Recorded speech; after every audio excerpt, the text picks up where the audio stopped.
Wherever you go, whatever you do, throw a little at it. Omax, Vest and Briefs. Palani Dhandayuthapani கோவில் நில விவகாரம் தொடர்பாக அமைச்சர் ரமேஷ் மீது அவதூறு பரப்பியதாக 3 பேர் மீது வழக்கு பதிவு செய்யப்பட்டுள்ளது.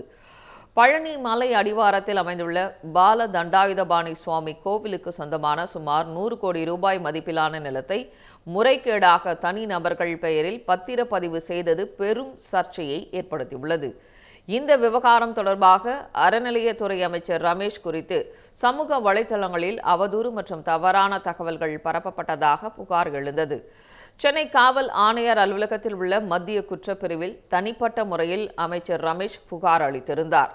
அதன் அடிப்படையில் இந்திராணி சுடலைமுத்து, பூர்ணிமா சந்திரசேகர் மற்றும் வினோத் சூர்யா ஆகிய 3 மீது சென்னை மத்திய குற்றப்பிரிவு போலீசார் வழக்கு பதிவு செய்துள்ளனர். 3 சம்மன் அனுப்பி நேரில் ஆஜராக வைத்து விசாரணை நடத்த மத்திய குற்றப்பிரிவு போலீசார் நடவடிக்கை எடுத்து வருவதாக தகவல் வெளியாகியுள்ளது. தமிழ் ஜனம் சேனலை சப்ஸ்கிரைப் பண்ணாமல் பார்த்துட்டு இருந்தீங்கன்னா மறக்காமல் சப்ஸ்கிரைப் பண்ணிடுங்க.